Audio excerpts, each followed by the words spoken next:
네, 시황센터입니다. 이번 주 금요일인데요. 일단은 이번 주에 예정돼 있었던 이벤트들을 모두 잘 넘긴 듯합니다.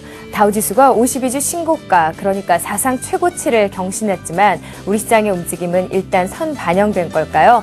이틀의 강세를 이어가지 못하고 전일 대비했을 때 숨고르기가 이어지고 있습니다. 여러분들 다 들으셨겠지만 미국 지수 먼저 확인해 보겠습니다. 상당히 좋습니다. 다우지수와 함께 S&P 500 지수의 움직임이 상당히 긍정적이고 52주 신고가 내주면서 15,000선까지 올라와 있습니다. 전체적으로 봤을 때도 분위기가 상당히 긍정적인데 우리 시장은 오늘 쉬어가는 움직임이 역력합니다. 함께 보시죠. 자, 일단은 저점을 다시 한번 확인한 구간이다라는 평가들이 나오고 있습니다. 전일의 움직임 1877선까지 올랐고, 자, 오늘은 일단 숨고르기 0.63%가 하락하면서 1865선에 내려와 있습니다. 자, 오늘 코스피 시장에서는 전일 적극적인 매수세가 유입됐었던 외국인과 함께 기관의 관망세가 뚜렷하게 눈에 띕니다. 특히나 기관들이 매물을 내놓고 있는데 금융주교사의 매물이 나오고 있죠. 560억 원의 매도 우위를 기록하고 있습니다. 전일 강세를 이끌었었던 삼성전자의 움직임 함께 보시겠습니다. 사흘 동안의 강세, 자, 일단은 130만 원대 위로 다시 주가를 올려놓습니다. 닷새 만에 130만 원대 위로 올라왔고 오늘 일단은 소폭의 조정 보이고 있는데, 자, 주가의 향방에 대해서도 조금 더 주목을 하게 됩니다. 잘 달려왔었던 현대차 3인방에게는 다시 한번 급제동이 걸립니다. 현대차는 오늘 모건스탠리와 함께 CLSA를 통해서 매도 규모가 나오고 있는데 4% 이상의 약세가 나오고 있습니다. 중국 시장에서의 구매 제한 소식이 다시 한번 나오고 있는데 어느 정도에서 시행이 될지 여부에 대해서도 조금 더 지켜보도록 하겠습니다.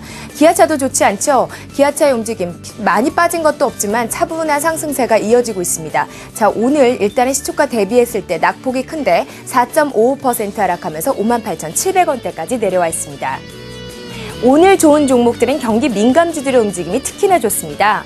그동안 조선, 해운, 철강 상당히 좋지 않았고 업종 하락폭에서도 상당히 두드러진 모습을 보였었는데 중공업 움직임들이 상당히 좋습니다. 오늘 외국계 증권사를 통해서 일단은 상승세가 이어지고 있습니다. 현대중공업의 움직임 오늘로 닷새 연속 상승세 이어지면서 18만 9천 원대까지 회복세를 보이고 있고, 조선업종과 함께 해운업종이 좋고 특히나 또 철강업종의 움직임도 전일의 강세를 이어가고 있습니다. 현대제철의 움직임이 탄력적이고 포스코도 닷새 연속 상승세가 이어지면서 오늘 31만 원대까지 주가 회복하고 있습니다.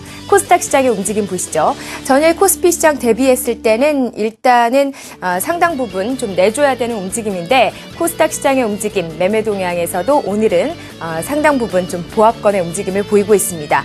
코스피 시장 대비했을 때는 일단은 빨간불을 켜고 있습니다. 0.38% 상승하면서 529선에서의 거래가 이어지고 있습니다.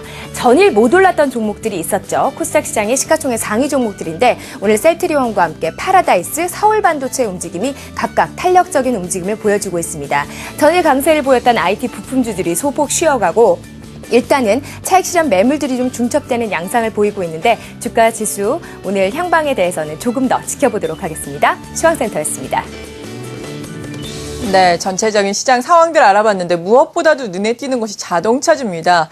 사실 우리 시장 오늘 코스피가 하락은 하고 있지만 코스피의 하락폭에 비해서 자동차주의 낙폭이 너무나도 크게 나오고 있습니다. 현대차, 기아차 각각 4% 급락세를 나타내고 있는데 어떻게 봐야 하는지 먼저 자세한 내용 알아보겠습니다. 오늘 이 시간 1부는 역시 동양증권의 서동구 부장과 함께 맥을 짚어보겠습니다. 안녕하세요. 네. 안녕하세요. 네. 자동차주 중국에서의 판매 제한이 또 12개 도시로 확대된다라는 뉴스도 있고 아무래도 노조 협상이 시작된 이슈도 네. 있을 것 같은데 자동차주 앞으로 어떻게 봐야 되겠습니까? 포인트 크게 보면 두 가지 일단 잘 짚어주셨네요. 예. 바로 크게 보면은 이제 세 가지 포인트로 여러분들께 현대차의 약세 흐름에 대해서 말씀을 좀 드리겠습니다. 첫 번째는 조금 전에 말씀드렸던 것처럼 중국에서의 자동차 구매 제한, 대기 오염 문제라든가 교통 체증 문제 이런 것으로 인해서 중국에서의 어떤 신차 판매와 관련된 부분이 전체적으로 보면 약 2%가량 40만 대가 감소될 가능성이 높다라는 우려. 일부에서는 현대차는 크게 영향이 없다 이런 얘기도 있습니다만은 우리가 가전 하향 정책이라든가 이런 부분들을 감안했을 때 어떤 보조금을 줘가면서까지 어떤 구매량을 늘리게 하려는 이런 정책에서 오히려 제한 조치 당연히 악재로 작용이 될 수가 있습니다. 그런데요, 또 하나는 내부적으로 오늘 기사를 보면서도 저도 사실 깜짝 놀랐습니다. 예. 뭐 이런 부분을 말씀을 드린다면은 현대차 관련되시는 분들께서는 또 언짢아하실 수도 있겠습니다만은 지금 뭐 항상 계절적으로 7월달 되면은 임단협 협상과 관련돼서 많은 얘기들이 나오죠. 그렇죠. 물론 오늘 발표된 내용대로 그대로 다 타결이 된다라면은 뭐 현대차에 근무하시는 모든 분들은 뭐 대부분이 연봉 2억 이상을 받게 되는 이런 얘기인데 네. 물론 뭐 협상의 주도권을 쥐기 위한 이런 일련의 일들이라고 하더라도 지금 전세적으로 여러 가지 어려운 상황 속에서 임단협이 제출되고 있는 이 금액이라든가 여러 가지 복지 수준, 현대차 그룹 자체의 어떤 부정적인 뉴스로 작용이 또 되고 있다라고도 볼 수가 있습니다. 또 하나는 이제 기술적으로 우리가 한번 현대차의 위치를 한번 잠깐 좀 살펴볼 필요가 있겠는데요. 자, 현대차의 모습을 여러분들 일봉의 모습을 먼저 좀 한번 보시도록 하겠습니다. 이미 현대차의 경우에는요, 4월 25일을 기점으로 해서 매수 신호가 나온 상태. 우리가 흔히 얘기하는 어떤 주가의 큰 상승의 흐름들을 봤을 때 135 파동이라는 얘기들을 많이 하게 됩니다. 지난번 구간에서 바로 요 18만 원대부터 1차 상승 눌림목 주고 2차 상승, 그리고 또 최근 들어서도 눌림목 주면서 가장 빠르게 3차 상승까지 오면서 22만 원대를 넘어서는 이러한 모습들이 연출이 되고 있죠. 그러한 과정 속에서 우리가 월봉의 모습으로 보시면은 바로 지금 현재 위치에 있는 이 22만 5천 원에서부터 20만 원 라인이 강력한 저항이면서도 하단부 박스권의 어떤 움직임을 보여주고 있었던 자리라는 겁니다. 그런 차원에서 본다면은 어떤 그 호재성 재료와 또는 악재성 재료가 힘을 겨루면서 오늘 같은 날은 악재성 재료가 동시에 작용이 되고 조정을 받을 만한 시점에서 조정의 폭이 외국인 매도 등이 나오면서 연출되고 있는 게 아니냐, 이런 관점에서 본다면은 현대차의 경우에는요, 갖고 계신 분들은 지금 놀래서 굳이 매도하실 필요는 없다고 봅니다. 그리고 신규 공략은 우리가 흔히 얘기하는 시간차 공략이 좀 필요하지 않을까. 다시 말씀드린다면은 임단협 문제라든가 이런 것이 계속 뭐 어떤 그 노이즈로서 작용이 되고 있다라는 걸 염두에 두신다면 좀 기다렸다가 저점에서 매수에 들어가는 이러한 전략이 필요한 구간이다라고 말씀드릴 수 있습니다. 네, 일단은 지켜보고 또 2분기 실적 같은 경우에는 또 괜찮을 것으로 예상이 되잖아요. 그렇죠. 그러니까 좀 지켜보다가 눌림목이 더 연출된다면은 매수 관점으로 접근을 해도 되겠다라고 말씀을 해주셨습니다. 2분기 자동차주 실적 괜찮다라고 말씀을 해드렸는데 사실 삼성전자의 잠정 실적 예상치를 합의하면서 2분기 실적 시즌은 다소 좀 뜨뜻미지근하게 문이 열렸어요. 다음 주부터 또 본격적으로 실적이 발표가 될 텐데 업종별로 섹터별로 우리가 어떻게 활용을 해야 될까요? 이 부분은 상당히 지금 시장에서도 중요한 화두로 작용이 될 가능성이 그렇죠. 높습니다. 좋게 나오면 나온 대로 뭐 선반영이 되지 않았느냐, 또 나쁘게 나오면은 또 어닝 쇼크다. 전체적으로 봤을 때는 1분기보다는 덜하지만 어닝 서프라이즈를 기대할 만한 요인들은 많지 않다라고 일단은 말씀을 좀 드릴 수가 있겠고요. 계속 이 시간을 통해서 여러분들께 말씀드리고 있지만 어차피 과거는 과거입니다.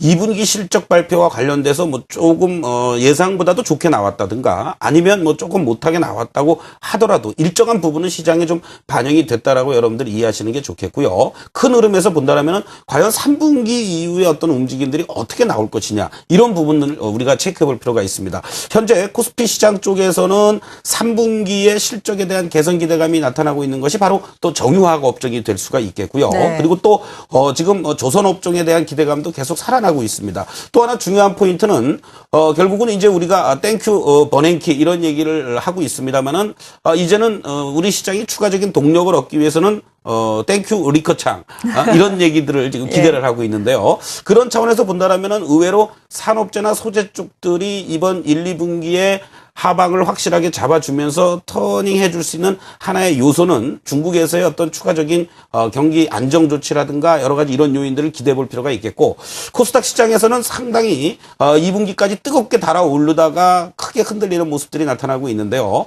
전반적으로 봤을 때는 모바일 콘텐츠 쪽이라든가 뭐 게임이라든가 또 같은 IT 부품 쪽에서도 스마트폰 부품 쪽들이 상당히 좋은 실적들이 나왔습니다만은 네.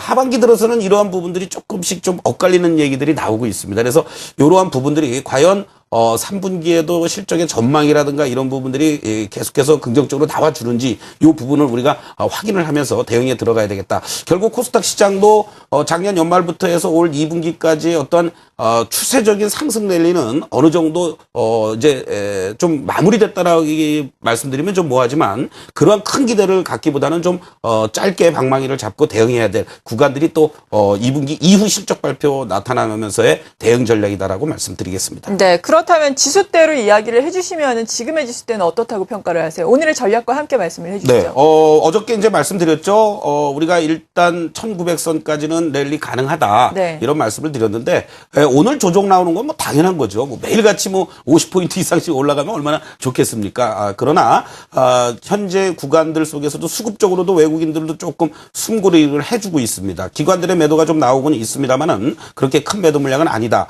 이런 차원에서 본다면 이제부터는 1840에 대한 지지력들, 이것이 이제 다음 주 초반 되면은 21선이 돌아서 줄 가능성이 높아지고 있죠. 그리고 또 5일선과 21선과의 단기 골든 크로스가 또 발생이 됐습니다. 이러한 부분들을 감안하면은 이제는 위로는 계속 저항이 있기 마련입니다. 그래서 1900 근처 또는 1900 이상에서는 주식 비중이 높으신 분들은 비중을 좀 줄여나가는 전략으로 대응을 해주시고 하다가 뭐 어저께 50포인트 대응을 못하신 분들은 현금만 지금 잔뜩 들고 있다. 네. 이러시는 분들은 오히려 1960에서부터 1940선 라인에서는 비중을 조금씩 늘려나가는 이러한 전략이 필요한 구간이다라고 말씀드리겠습니다. 네, 잘 알겠습니다. 먼저 오늘의 핵심 포인트 그리고 오늘의 전략까지 큰 그림을 그려봤는데요. 계속해서 주요 이슈가 들어오는 대로 그리고 시장이 변화하는 대로 또다시 자세한 내용 알아보겠습니다.